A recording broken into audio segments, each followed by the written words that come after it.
Two of the most important characters in anime history just might have a lot more in common than you think, and they owe their existence to a certain character that may have been a lot more important and influential than you realized. These two didn't just share a creator, they built the blueprint for future anime heroes. Inuyasha and Rama Saotome are both lead characters in the manga and anime Inuyasha and Ranma One Half respectively, as if the names of the series themselves weren't enough of a hint that they were the main characters. So they are both protagonists of a series written by the same author. As the male leads, they both play similar roles in their stories and are equally important to them. Not only do they have vague similarities and parallels, Rama Saotome and Inuyasha are almost essentially the same character. In some cases, they are almost like the same person appearing all over again.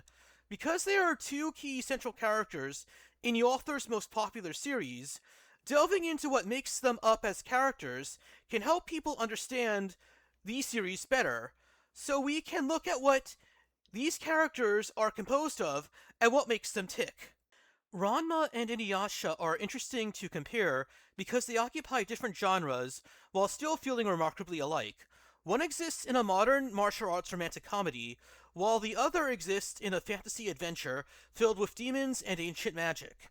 Despite these very different worlds, the personalities of these two protagonists overlap to an extraordinary degree. One thing central to both characters is their drive to be strong and to excel at fighting. They like the idea of being powerful, and they don't want to think of themselves as being weak. They see not being able to rise up to a challenge as a sign of weakness. Strength is a major part of how they define themselves. Both characters gain confidence from proving themselves in combat, and both are constantly trying to improve. Whether the opponent is stronger than they are or not almost doesn't matter. The important thing is that they refuse to believe they should shrink from the challenge. They don't like to back down from a challenge, so they'll choose to embrace competition and join a conflict whenever provoked or confronted. While they don't go out of their way to look for conflict or fights, they will jump in head on if someone directly confronts them, and they'll face it directly without backing down. This competitiveness becomes one of the driving forces behind many of the conflicts throughout both series. They are reserved and emotionally guarded. They are wary and guarded with others. They don't embrace or confide in other people. They don't approach or get close to other people, and they don't open up to others or count on them. They are wary and aren't very trusting. Instead of expressing vulnerability directly, they often hide it behind confidence or other things. Even when they genuinely appreciate someone, they're reticent to say so openly. This emotional distance isn't because they lack feelings, but because they are uncomfortable revealing them. No one was unconditionally kind to him before, so why should he expect anything good from other people? That mindset causes both characters to assume the worst at first. They often expect betrayal or mockery before kindness. Their character growth comes not from completely changing who they are, but from slowly allowing themselves to trust others. They are verbally abrasive because they view holding their tongues as backing down from a challenge. Whatever makes them not want to back down from a challenge is also what makes them argumentative. If somebody insults them, they feel compelled to answer back immediately. Neither character is particularly diplomatic, and neither worries very much about offending other people. They usually say exactly what they're thinking, even when it creates unnecessary arguments. In many situations, their pride simply refuses to let the other person have the last word. They also both have a witty and sarcastic, dry sense of humor. Though they can get riled up and engage in comedic slapstick and frantic emotional character scruffles, much of the comedy surrounding both characters comes from how quickly they lose their tempers over relatively small issues. Their sarcastic remarks and constant bickering create many of the funny moments in both series. Both characters are emotional and aren't too reserved or stoic. When they become angry, embarrassed, jealous, or excited, it is very obvious. Rather than suppressing their feelings, they frequently react immediately and impulsively. They are both embarrassed by their feelings and don't want to admit, even to themselves to some extent, that they've grown attached to someone or may have even developed feelings for them. Romantic vulnerability makes both characters deeply uncomfortable. Originally, both characters' motivations are to fix a defect or lacking about their physical forms. In Rama's case, he doesn't want to turn into a girl anymore, and with Inuyasha, he wants to turn into a full demon to achieve his full level of physical strength. Both stories, therefore, begin with the protagonist pursuing a transformation that they believe will solve their biggest personal problem. They both believe becoming physically complete will also make them emotionally complete, even though the stories gradually show that this isn't really true. There are some ways Inuyasha and Ranma are different. Inuyasha is a supernatural entity, while Ranma is just an ordinary person, albeit a very strong one. And while Ranma by no means had things completely easy growing up, Inuyasha faced much more adversity and trouble in his early days. For one thing, Inuyasha was orphaned at a very young age, and as a half-demon he was rejected by almost everybody, and so had nowhere to belong. Additionally, though he doesn't age the same way as humans, Inuyasha is a lot older than Ranma and a bit more mature.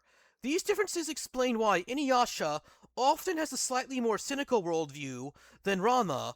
While both are stubborn and argumentative, Inuyasha carries emotional scars that come from years of rejection and loneliness. Both Ranma and Inuyasha have physical transformations where they can transform physical forms. Inuyasha transforms into a full, regular human without his supernatural powers, and Ranma transforms into a female. So they both turn into completely different physical forms from their original body. These transformations also become recurring plot devices that create both comedy and tension. They constantly force the characters into situations they otherwise wouldn't experience, allowing the audience to see different sides of their personalities.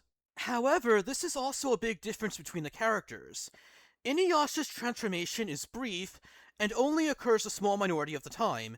He doesn't really view it as an affliction or a real defect, just an inconvenience and mild weakness at most.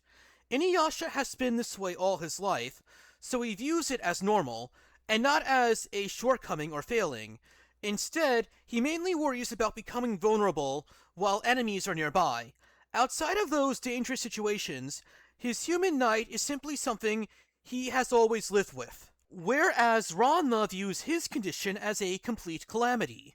He prides himself on being a man, and views physically being a woman or being effeminate as a complete personality failing and defect. He wants to, and feels he's supposed to, be completely 100% male and masculine, period. Because his transformation can happen so easily and so frequently, it constantly interferes with his everyday life. Unlike Inuyasha, who only occasionally experiences his alternate form, Ranma has to think about his curse almost every day. This makes it a much larger part of his story, and of the series as a whole. This is exactly the same as Ryunosuke, only in reverse. Ryunosuke is a character from Urusei Yatsura. Ryunosuke is a female character who was raised to be a boy and has extremely masculine mannerisms. Ryunosuke was raised as a boy by her father and is officially registered as a boy in school. She is often mistaken for a boy, which drives her crazy, and she has no female clothes or objects. She really wants to be more feminine, and dreams of wearing female clothes and appearing completely womanly. So she feels she's forced by circumstance to be something she doesn't want to be, and is a failure as a person if she can't become and be perceived as womanly. So both Ranma and Ryunosuke feel they are a failure as a person unless they can become completely the gender they want to be. Like Ranma, Ryunosuke is very proficient at combat and loves fighting. Both have confrontational relationships with their fathers, and both are embarrassed by their feelings and feel self-conscious about their emotions. Takahashi seems particularly interested in writing characters whose identities conflict with the circumstances they are born into. Rather than simply making these ideas dramatic, She often uses them as a source of comedy, character development, and satire all at the same time. So in some ways, Inuyasha is a continuation of a line that began with Ryunosuke's introduction in the middle of Urusei. Characters keep personality traits while changing the surrounding circumstances and genre. Looking at these protagonists together reveals that these kinds of personalities consistently create entertaining character interactions and stories. The settings change, the supporting cast changes, and the story changes, but the core appeal of these protagonists remains remarkably consistent. These characters have been much more influential than you realize, and have had a huge impact on what came later. A lot of other characters you know probably wouldn't exist in their recognizable form if these earlier characters had never existed and been created by the same author. These ideas didn't end with these characters. They continued to influence countless protagonists that followed and helped shape the kinds of heroes audiences would come to expect. Their impact can still be seen throughout anime today. Looking at these characters together reveals that they were part of something much larger than their own stories. Their influence would continue to echo through anime long after they were first created.